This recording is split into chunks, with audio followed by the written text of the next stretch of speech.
In 2013, Advocate Viwe Noche made his opening statement on behalf of claimants in a land claim in the Eastern Cape to the Land Claims Court.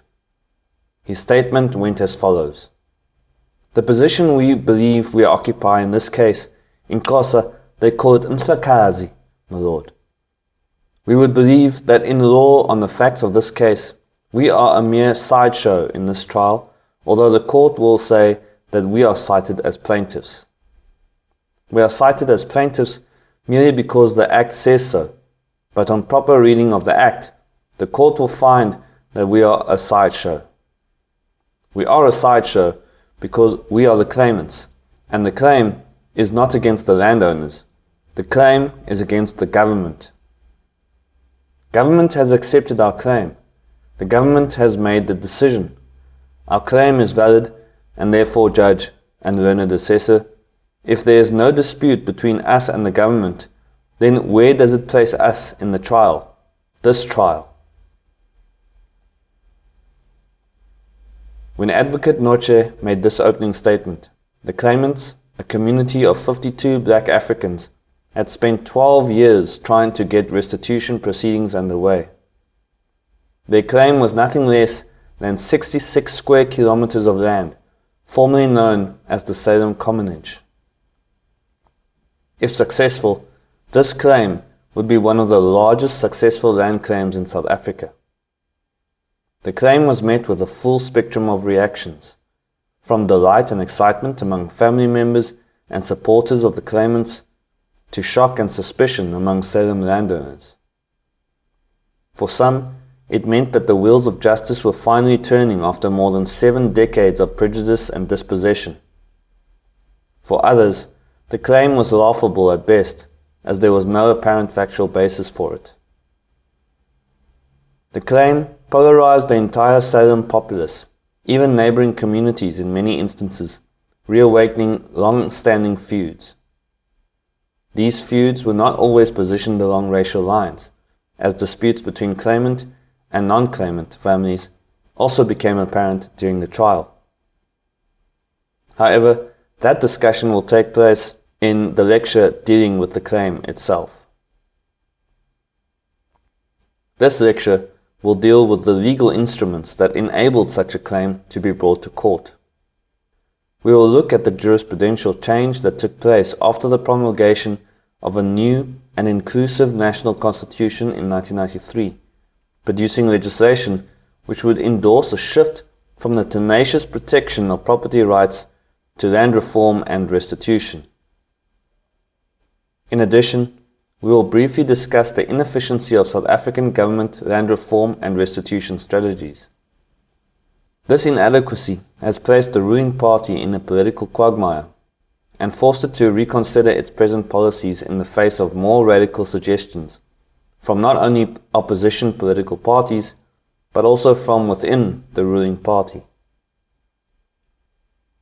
Even once land claims have succeeded, claimants are often frustrated at the sluggish pace which government takes to finalize these claims. The Republic of South Africa is one of the youngest democracies emerging from a period of almost 350 years of discriminatory policy and practice, systematically designed and maintained in various ways, including legislation and violence, to racially and economically advantage exclusively European and British colonists at the expense of black Africans who had been living on the land prior to that. This systematic policy and practice, which included land reservation and segregation, formed the fundamental basis for colonial rule and later apartheid in South Africa.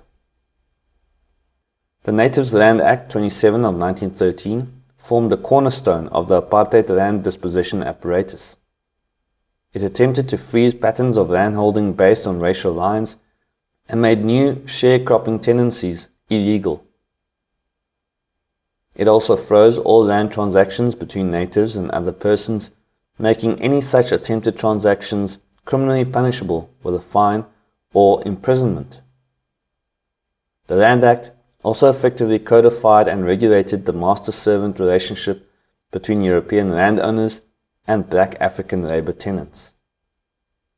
the Eastern Cape did not escape the grip of the Land Act, and the black African people who lived in this region were at some point in time dispossessed of their land.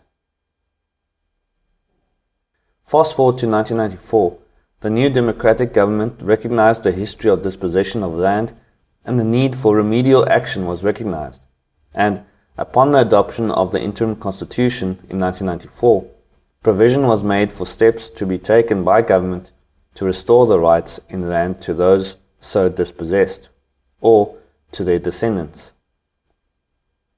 In so doing, the Restitution of Land Rights Act 22 of 1994, or the Act as we will call it in this lecture, was passed by Parliament.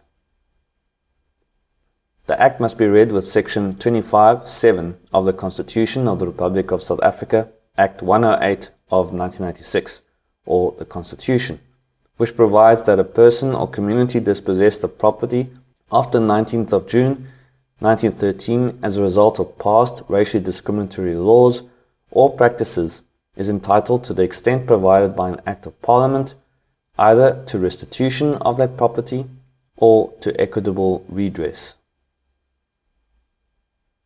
Thus, the Act forms part of the constitutional framework for land reform aimed at redressing past injustices of dispossession in this country.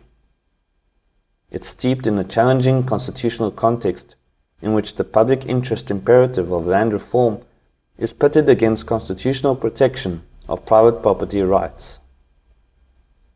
Against this background, the legislature used specific language in the Act as a tool to achieve land reform in the country and to remedy the injustices which flow from the dispossession. The Act requires historically determined justice and the application of the principles of equity and fairness. So the Act clearly implores the courts to lean towards granting rights in land where it would be just and equitable to do so within the context of the provisions of the Act. The history against which land reform is set plays a pivotal role in the determination of justice. It's clear from the provisions of the Act that the legislature recognized that some of the history of land occupation and ownership in this country would not be easy to establish.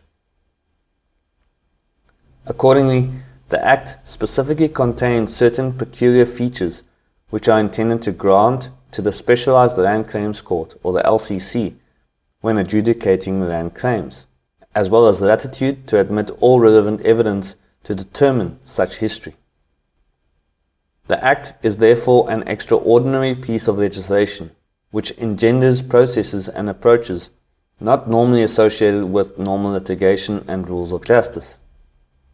It's therefore important to examine some of those special provisions which give structure and effect to the land claims processes.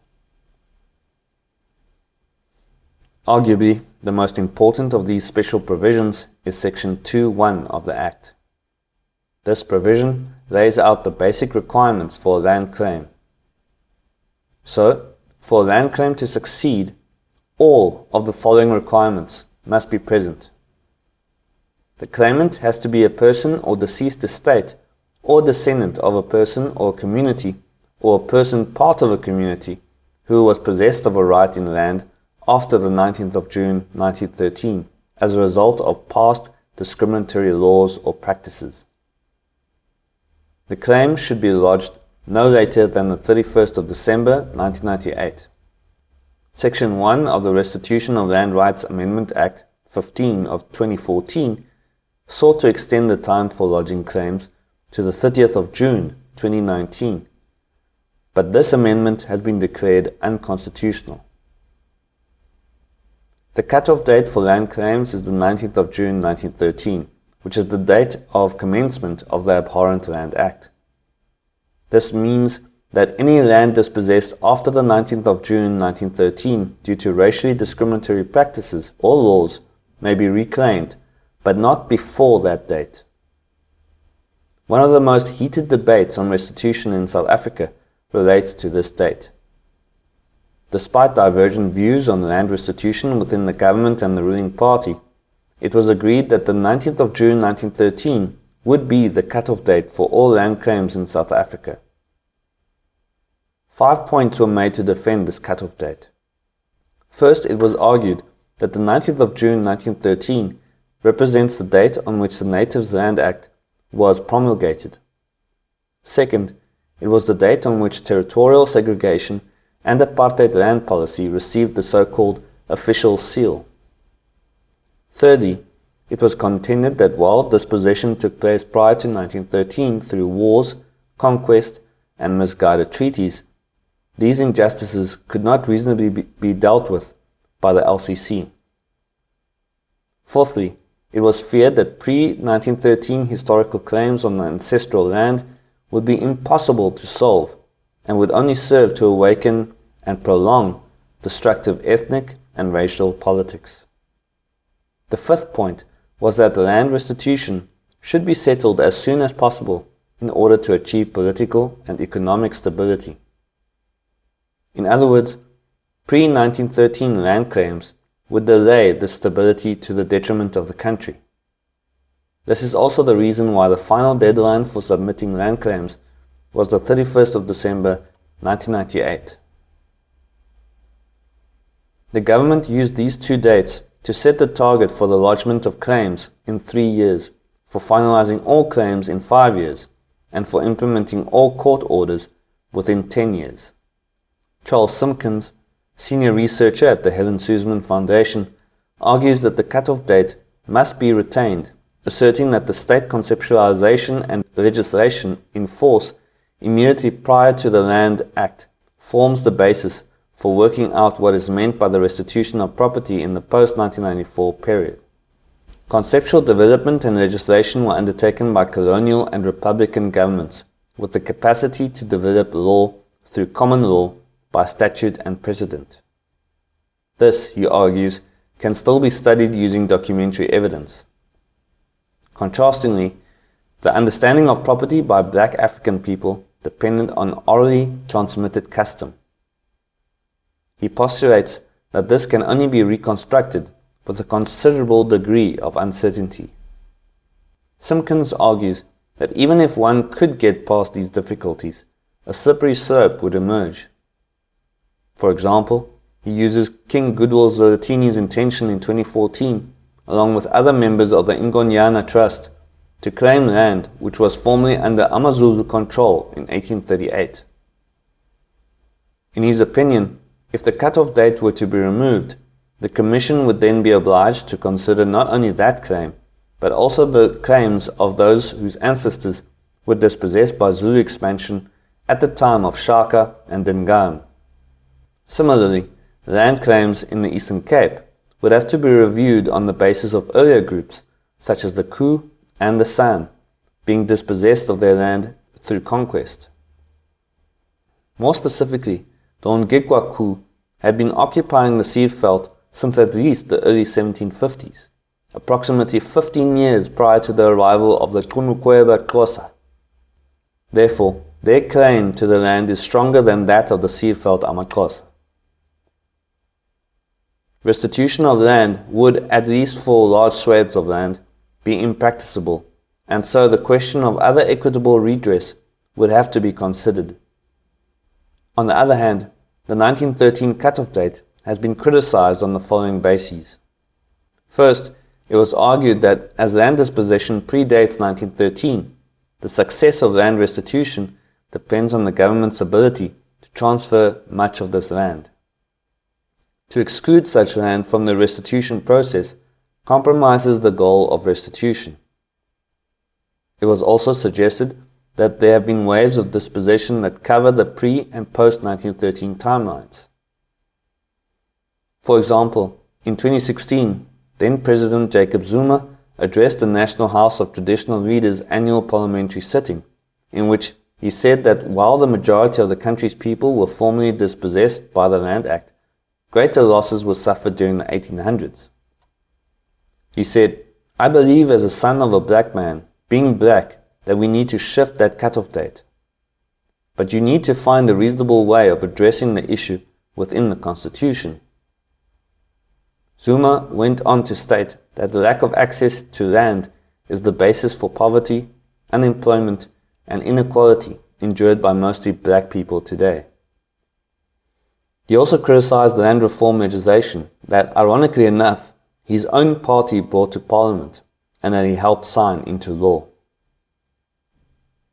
Apart from a clear cut-off period, the Act also provides for the establishment of an investigative commission to deal specifically with land claims, the Commission on Restitution of Land Rights, or the Commission.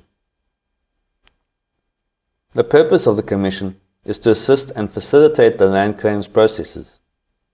It operates as an important first adjudication point that's set up in such a way that a wholehearted attempt is made from the outset to solve each land claim in a non-adversarial manner. Only if that process does not succeed is a claim referred for adjudication. As part of its facilitative role, the Commission is empowered and obliged to give assistance to claimants in the preparation, submission, and prosecution of their land claims. The Act also provides for the establishment of the Land Claims Court, or the LCC, for the consideration of land claim disputes. The LCC is a specialist court, though it usually presides in the buildings of the High Court. When the Commission refers the matter to the LCC, it must request the Minister of Land Affairs to issue a certificate as to whether or not restitution is feasible. Section 33 of the Act instructs the LCC to commit itself to allowing restitution of rights in land to persons or communities dispossessed as a result of racially discriminatory laws or practices. The LCC must also take note of the need to remedy past violations of human rights, requirements of equity and justice, as well as the need to avoid major social disruption. One of the special features of the Act is the unqualified provision for court at the hearing of an appeal to hear further evidence. A further significant attribute is the provision for admission of any evidence, including expert reports, archival records, and hearsay evidence, whether or not such evidence would be admissible in any other court of law.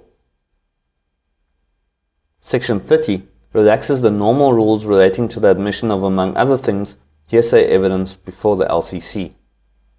These and other distinct attributes in the Act imply that the courts should liberally lean towards the realization of the objectives of the Act when considering disputed land acts. Finally, the Act's purpose is never punitive or retributive.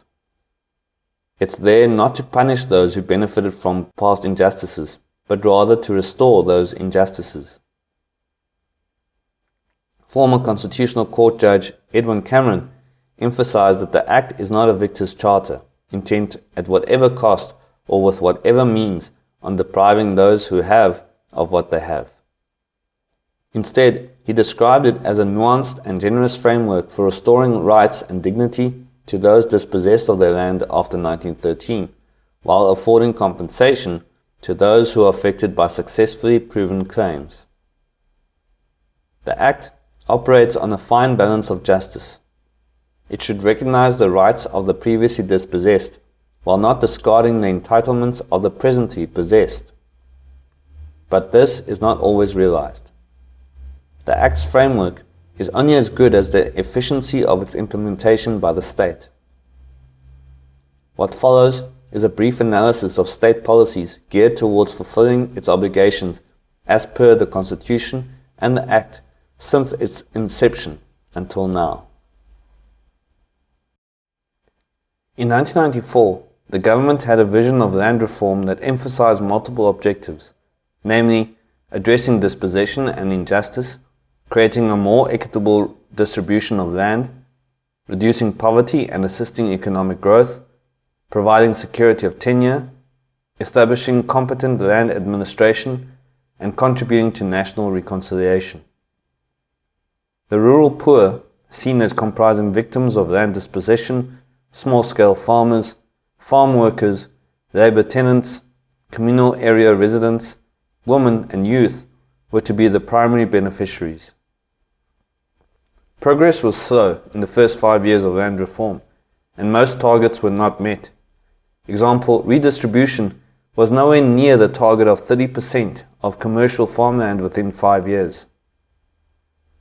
pilot schemes were soon fast-tracked into policy, arguably missing an opportunity for better planning.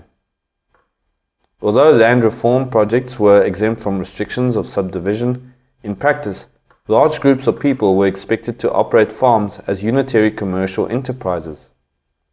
Restitution was transformed from a cumbersome, court-driven process into one with considerable administrative leeway, but relatively few land claims were settled.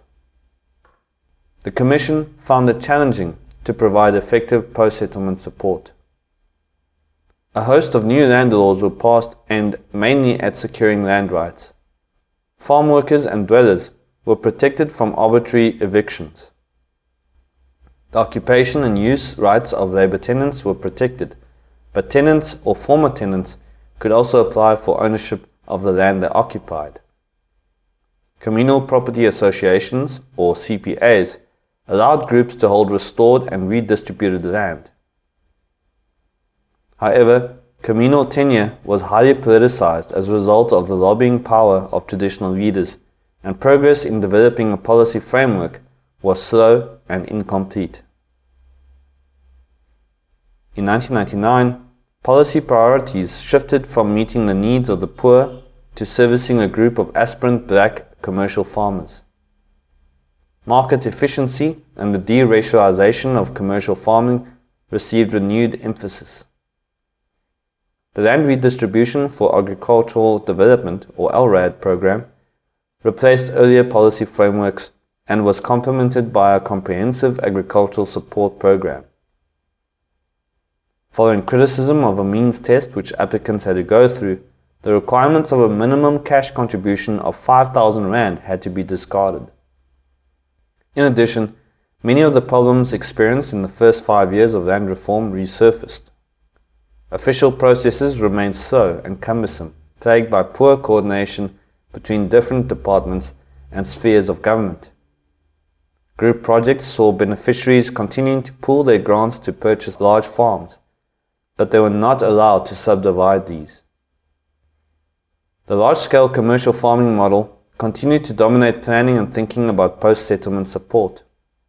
Ben Cousins points out that consultants based in the large farm sector remained the main source of expertise for processes of farm business planning, and there was often a large gap between business plans and the needs, desires, and capacities of beneficiaries.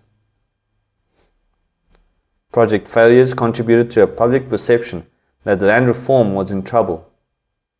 A National Land Summit held in 2005 agreed on a review of willing buyer, willing seller, the expanded use of expropriation, and a proactive role for the state.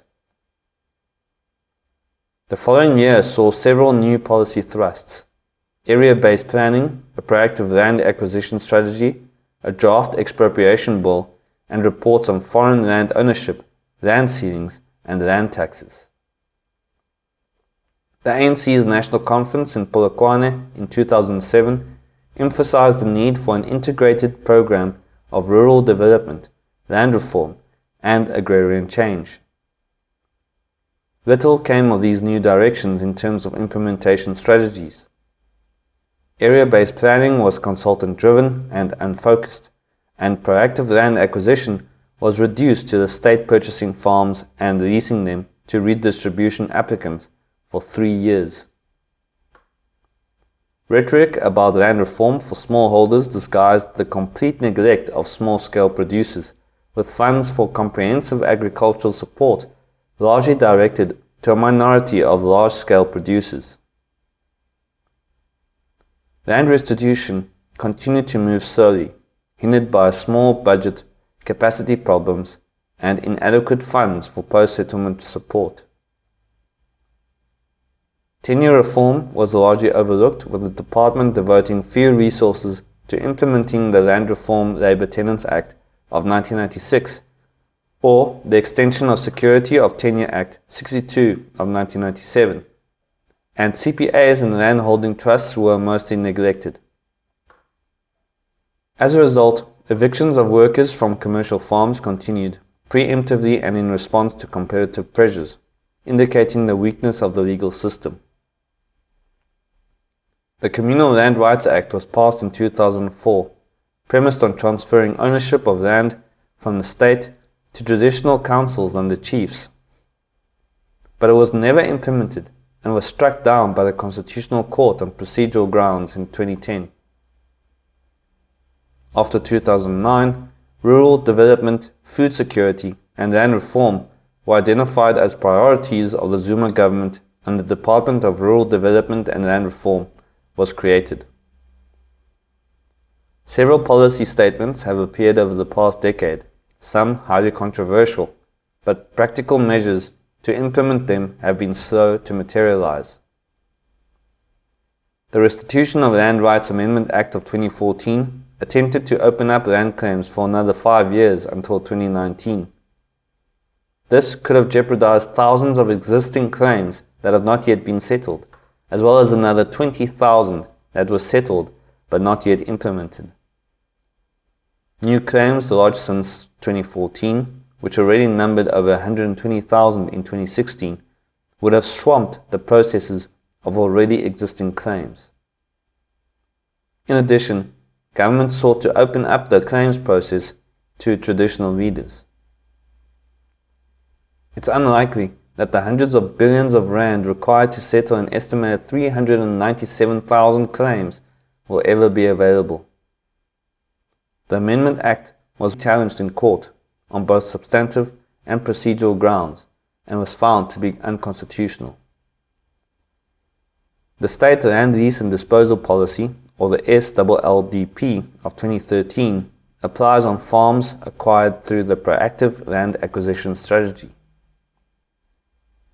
It identifies 4 categories of beneficiaries: households with no or limited access to land, small-scale farmers, subsistence farmers, medium-scale farmers already farming commercially but constrained by insufficient land, and large-scale commercial farmers with the potential to grow but disadvantaged by location and farm size.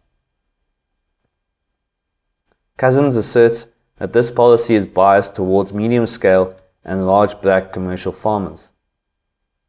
It assumes that there will only be one lessee per farm, and no mention is made of subdividing large farms. Categories 1 and 2 include labor tenants and farm workers who will be leased state land without any option to purchase. But it's unclear that there are any projects that actually include those categories. Categories 3 and 4 are leased state land for 30 years, with leases renewable for another 20 years, and will then have an option to purchase. The first 5 years of the initial lease is treated as a probation period, and no rental is paid in this period. Thereafter, the rental is calculated as 5% of projected net income. The Recapitalization and Development Program, or the RADP, of 2014 replaced all previous forms of funding for land reform, including settlement support grants for restitution beneficiaries. Business plans written by private sector partners or officials will be used to guide decision making. Funding is for a maximum of 5 years. Beneficiaries must have business partners recruited from the private sector as mentors or co-managers, or within share equity schemes, or through contract farming. The Presidency commissioned a midterm evaluation of RADP in 2013 that revealed its elite bias. Its core aim is commercialization of land reform projects. Large amounts of money are spent on relatively few beneficiaries, with few jobs having been created and access to markets for produce remaining limited. In the 6 provinces covered in the assessment, an average of around 3.5 million rand was spent per project, around 520,000 rand per beneficiary, and job creation cost 645,000 rand per job. Some mentors and partners are milking projects and pay little attention to skills transfer. The 2014 policy document on strengthening the relative rights of people working the land, also known as the 50-50 policy, has not yet been approved. According to this policy, each landowner would retain 50% ownership of the farm, ceding the other 50% to workers, whose shares in the farm will depend on their length of disciplined service. While couched in radical language, this offers workers very little except promising landowners a massive dividend. It's also unclear whether the scheme is to be compulsory or voluntary. In 2009, a moratorium was placed on farm equity schemes, based on a government study never made publicly available. The minister indicated that of the 88 FES or farm equity share projects implemented between 1996 and 2008, only 9 have declared dividends. The policy is illogical, costly, and liable to benefit farm owners rather than workers. Tenure reform remains neglected. Farm workers and farm dwellers continue to be vulnerable to eviction, and only superficial and inappropriate amendments to ESTA have been proposed. Thousands of labour tenant claims have been ignored, and only recent court action has forced the department to commit itself to resolving them. Communal tenure reform policy, although not yet embodied in law, continues to be focused on the transfer of land ownership to traditional leadership structures, with community members offered only statutory use rights. In 29 years, land reform has barely altered the agrarian structure of South Africa and has had only minor impacts on rural livelihoods. Only around 8 to 9% of farmland has been transferred through restitution and redistribution, and many settled restitution claims have not been fully implemented. The great majority of 69,000 urban restitution claims have been settled through cash compensation. No systematic data on impacts are available, but case studies suggest that around 50% of rural land reform projects have brought improvements in the livelihoods of beneficiaries, but these are often quite limited. It's unclear how many recorded beneficiaries still reside on or use the transferred land or benefit from land reform in any way. Institutions such as CPAs remain poorly supported and as a result are often dysfunctional. Joint ventures between claimant communities and private sector partners have experienced major problems. Tenure reform has also largely failed. Landowners have worked out how to evict unwanted workers within the parameters of ESTA, or to buy out their rights, and have done so in large numbers. In communal areas, the only legislation that secures the land rights of residents in the Interim Protection of Informal Land Rights Act is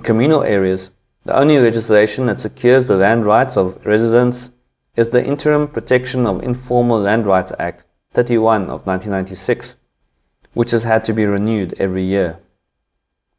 There are increasing reports of corruption by traditional leaders in areas with minerals. Some traditional leaders attempted to extend territories under their control through restitution claims lodged under the 2014 amendment. So, what has led to the overall failure of land reform policies up until now? Firstly, the aims and objectives of land reform remain largely unclear, and the categories of people intended to benefit from it are not specified clearly enough. This is partly because it has not been conceived of as part of a broader process of agrarian reform aimed at restructuring classes of the rural economy. As a result, agricultural and land policies are not clearly interconnected. Furthermore, no real support for black African smallholder farmers has been on offer, and no land reform farms have been officially subdivided. Informal agricultural markets are ignored.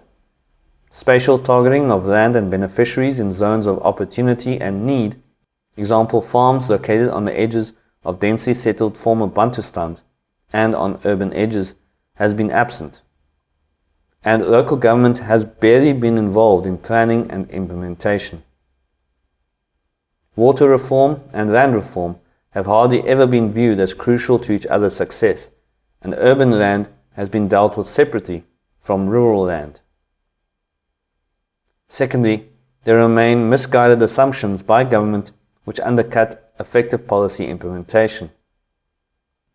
For example, the government assumes that assessments of viability are based on the large-scale commercial farm model, and this hinders attempts to support smallholder farming. The rural poor and smallholder farmers are often seen as homogeneous groupings, but are in fact socially differentiated. As a result, targeting those communities is ineffective. Also, measures to promote the informal economy, including markets for food, are absent due to assumptions that only formal markets count and that small-scale producers can easily be integrated into them. Land reform furthermore focuses mainly on rural areas, but urbanization and growth of informal settlements means that key needs and opportunities are missed.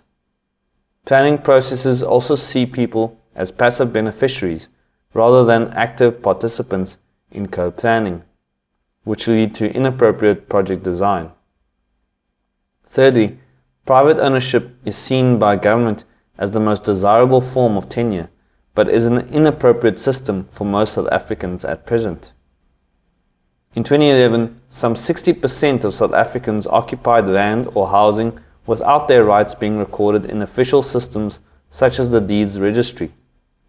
This includes 17 million people in communal areas, 2 million on commercial farms, 3.3 million in informal settlements, 1.9 million in backyard shacks, 5 million in RDP houses without title deeds, and 1.5 million in RDP houses with inaccurate title deeds.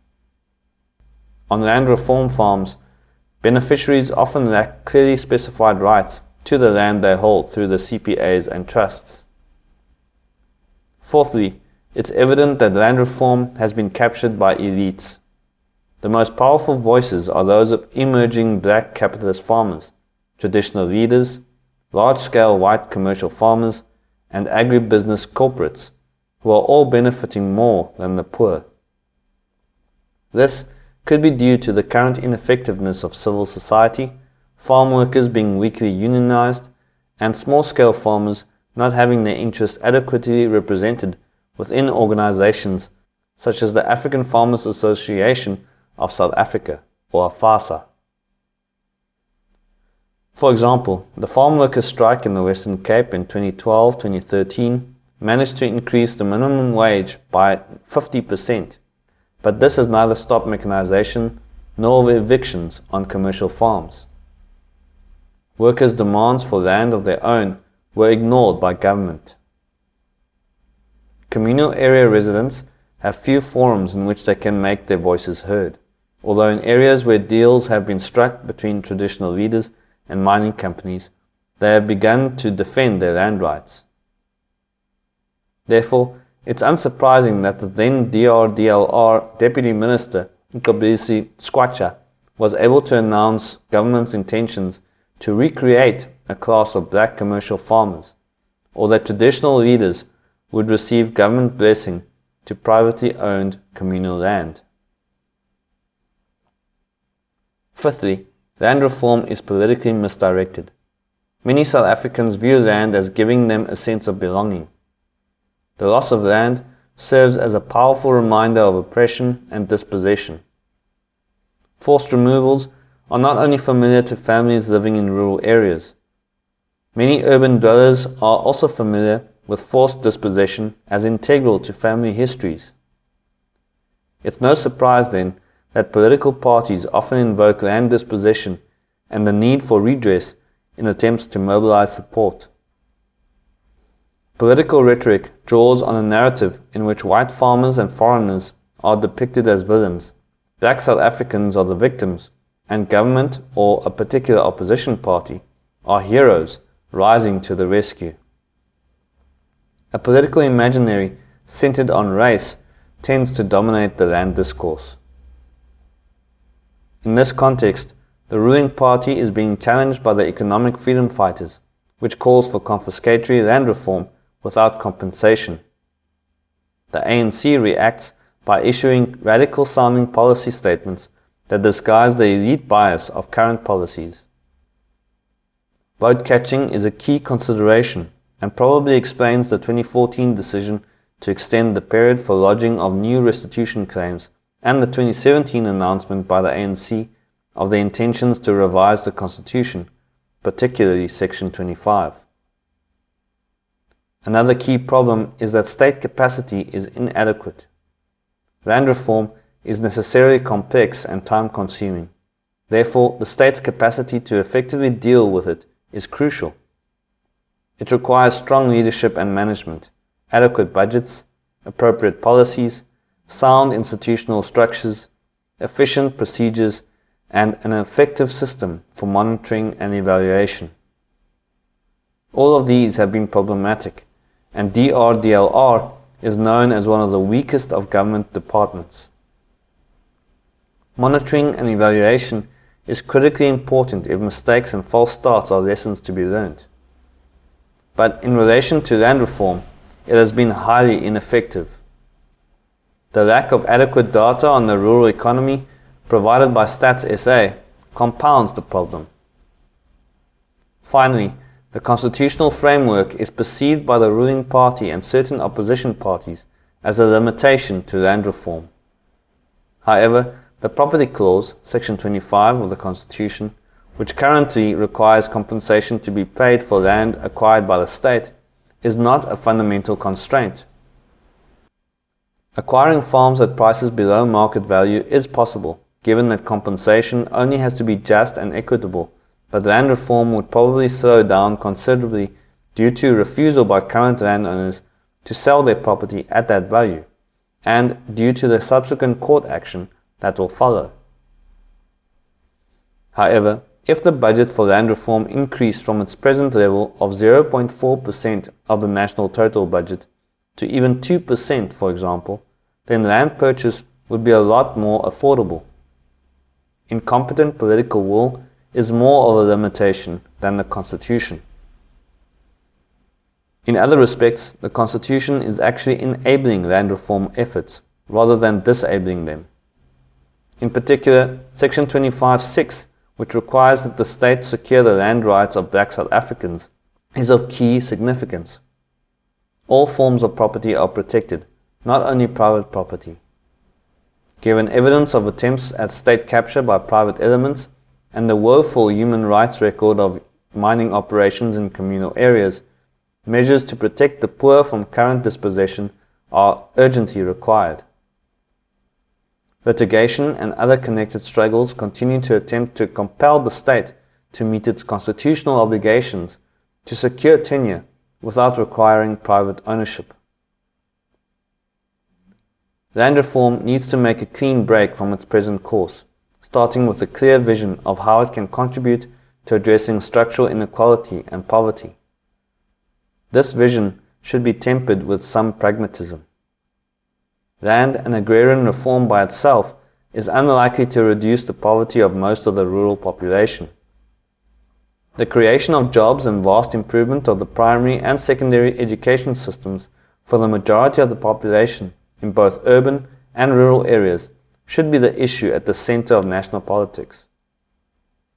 However, a reinvigorated and well-researched program of land reform, together with the creation of new irrigation schemes, could make a substantial difference for many households. It seems that government has taken heed and has resolved to adopt such a vision, at least in part. In May 2019, the Presidential Advisory Panel on Land Reform and Agriculture report was published highlighting the need for a shared vision for land reform, which would benefit the poor. It admitted that the state needed to look introspectively and cease with its elitist tendencies. The report also urges government to commit to implementation of land reform once it's capable of curbing the corruption within. It also calls for active participation, not only between government and affected communities, but also with the private sector, allaying fears by managing the social and economic risks in a responsible manner. With that in mind, structural realities such as the monopolization of agricultural production in a small productive core of capitalist farming enterprises should be considered. In 2002, only 5,370 farming enterprises only 12% of the total 45,800 farming units, contributed around 62% of total turnover. Today, the proportion of value produced by the top 20% of farm enterprises is likely to be even higher, estimated to be as high as 80%.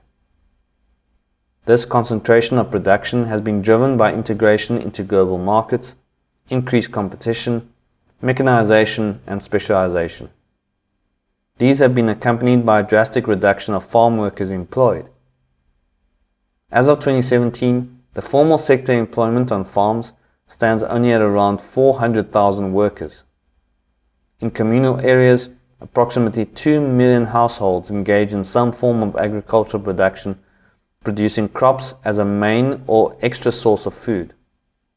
A minority of small-scale black African farmers, numbering around 200,000, sell farm produce to markets as a main or extra source of income.